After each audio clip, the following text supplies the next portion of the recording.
সুপ্রভাত বন্ধুরা, কেমন আছো? আর সুস্মিতা সুইট ফ্যামিলিতে তোমাদের সকলকে জানাই সাদর আমন্ত্রণ। তো আজকে অনেকটা দেরি হয়ে গেছে, অনেকটা লেট হয়ে গেছে। তোমরা দেখো এখন বাজে হচ্ছে তোমার 11:45। তো এই সময় থেকে ব্লগটা স্টার্ট করলাম, কারণ আজকে সারা দিন ধরে প্রচুর বৃষ্টি হচ্ছে। আর বৃষ্টির জন্য মানে প্রচুর নাজেহাল হচ্ছে। মামুকে স্কুলে পাঠানো হয়েছে, কিন্তু মানে ওর পাপা পুরো ভিজে গিয়েছিল স্কুলে দিতে যাওয়ার সময়। আর আসতে গিয়েও ভিজে গেছে। এখন মামুকে আনতেও চলে গেছে, কারণ যেহেতু ওর 12টাতে ছুটি হয় আর আমি এখানে রান্নাবান্না করছি। আর যেহেতু আমার শাশুড়িমা নেই, সেহেতু সমস্তটুকু সামলে করতে হচ্ছে। তো তাই সকাল থেকে আমি ব্লগটা স্টার্ট করতে পারিনি, আর এখন স্টার্ট করলাম। তো আজকে একটু চিকেন রান্না করব, তো তোমাদের সঙ্গে ভাবলাম যে একটু শেয়ার করি। ভালো লাগে এগুলো শেয়ার করতে। তো চলো দেখতে থাকো। তো এখানে রান্না বসিয়ে দিয়েছি, আর আমি এখানে দেখো গুঁড়ো লঙ্কাটা ইউজ করিনি, কাঁচা লঙ্কাটাই দিয়ে দিয়েছি। কারণ আমি যে কোনো রান্নাতে কাঁচা লঙ্কাটাই বেশি ভালো লাগে আমার, কাঁচা লঙ্কাটাই দেয়। আর ভাতও এদিকে বসিয়ে দিয়েছি, ভাতটা প্রায় ফুটে গেছে। আর এখানে করেছে হচ্ছে করলা আলু ভাজা। আর তোমার দেখো এখানে আলুগুলোকে ভালো করে ভেজে রেখেছি। মানে একটু ভেজে দিলে আমার আমার যেটা পার্সোনালি মনে হয় মাংসটা একটু টেস্টফুল হয়, এটাই আমার মনে হয়। তো কাঁচাও অনেকে কেটে দিয়ে দিতে পারে, সেটা কোনো ব্যাপার না। তো আমার এটা পার্সোনালি মনে হয়। আর আজকে সকাল থেকে ভীষণ বৃষ্টি হয়েছে, একটু এখন হয়তো একটু অল্প কমেছে, কিন্তু সারা দিন ঝমঝমিয়ে বৃষ্টি হয়েছে। আজকে একদম রেনি ডে বলতে পারো। আর এখানে পেঁয়াজটা আমার প্রায় ভাজা হয়েই গেছে।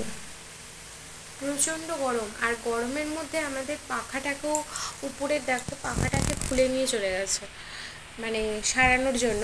তো কিছু করার নেই, এইভাবেই থাকতে হয়েছে আমাদের দুদিন। আর এখানে দেখো এখানে টেবিল ফ্যান আমরা চালিয়ে দিয়েছি, কি করব বলো। আর এই জন্যে আর একটুখানি যে রান্নাবান্না করে এসে এখানে বসবো সেটুকু হচ্ছে না, এত কষ্ট হচ্ছে। আর সব কাজটা একলাই করতে হচ্ছে। তো চলো দেখতে থাকো। আর সন্দেশকে একবার দেখাই যে সন্দেশ কি করছে। চলো এসো।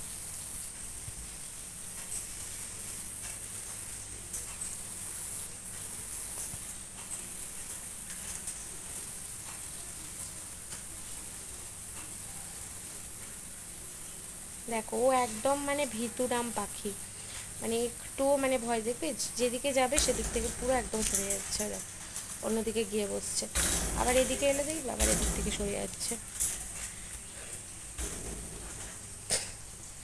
তো এরকমটাই করতে থাকে, কিছু করার নেই। আর প্রচণ্ড বৃষ্টি হচ্ছে, এই মাত্র একটু বৃষ্টিটা ধরেছে, না হলে সকাল থেকে প্রচুর বৃষ্টি হচ্ছে। আর এখানে কলটা খোলা আছে, আমি একটু কলটা অফ করে দিই।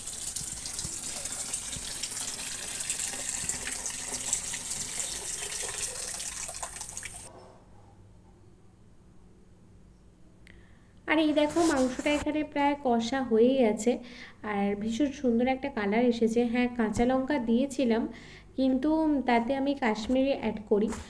কাশ্মীরিটা আমি দিই হালকা করে, কিন্তু গুঁড়ো লঙ্কা যেটা হয়, যেটা লাল লঙ্কা বলা হয়, সেটাকে আমি দিই না। তো এইটুকুই। আর আরেকটা কি বলো তো, যে মাংসটাকে কাঁচা লঙ্কা দিয়ে তুমি যতটা কষবে কিন্তু ভীষণ একটা সুন্দর গন্ধ বেরোবে, আর ভীষণ সুন্দর একটা খেতেও হয়। তো যাই হোক, রান্না প্রায় আমার হব খুব একটা বেশি দেরি নেই। আর কি বলতো, আগেও বলেছি এখনও বলছি, মামাম স্কুলে গেছে সেহেতু রান্নাটাকে আমি কমপ্লিট করে নেওয়ারই চেষ্টা করি। হ্যাঁ, তাড়াতাড়ি করে নেওয়া অনেকে বলতেই পারো। আর একটু ঠান্ডাও হয়ে যায়, কিন্তু আর যখন বেশি ঠান্ডা হয়ে যায় শীতের দিকে, যখন হয়তো শাশুড়িমা কোথাও গেছে বা সেটা শীতকাল হচ্ছে, অনেকটা ঠান্ডা হয়ে গেছে খাওয়ার সময়, তখন আবার আমি একটু ফুটিয়ে নিই। আর এই দেখো আমার মাংসটা কথা বলতে বলতে দেখো ফুটেও গেছে, আর একটা ভীষণ ভালো একটা কালার এসেছে। আসলে মাংসের কালারটা একটা আলাদা রকম ব্যাপার না, এটা একটা চোখের খিদে। তো যাই হোক, আমি এখানে খাওয়া দাওয়ার নিয়ে বসেও পড়েছি। আর ততক্ষণে মাম্মা এসে গিয়েছিল, ওকে খাওয়ানো টাওয়ানো হয়ে গেছে, সমস্তটা রেডি করে বসে পড়েছি। আর কি বলবো, শাশুড়ি না থাকলে একটু ফাঁকা ফাঁকা লাগে, কারণ 4জনে খাই আমাদের বাড়িতে, বেশি লোক নেই। আমি, আমার বর, আমার শাশুড়ি মা আর আমার মেয়ে। তো একটু টেবিলটা ফাঁকা ফাঁকা লাগে। আর এখানে দেখো মামাম, দেখো যেমনি দেখেছে ভিডিওটা অন করা আছে, ওর দেখো না ও লাফিয়ে লাফিয়ে কত কিছু করবে। ও এরকমই, মানে সব সময় দুষ্টুমি করো। আর ঘরে আঁকছিল, তো হঠাৎ বেরিয়ে পড়েছে। তো আমি এখানে খেতে থাকি আর ততক্ষণে বলি তোমরা ভিডিওটা ভালো লাগলে চ্যানেলটা সাবস্ক্রাইব করো, আর সঙ্গে থেকো, সুস্থ থেকো, সাবধানে থেকো, আর অনেক অনেক ভালোবাসা দেও।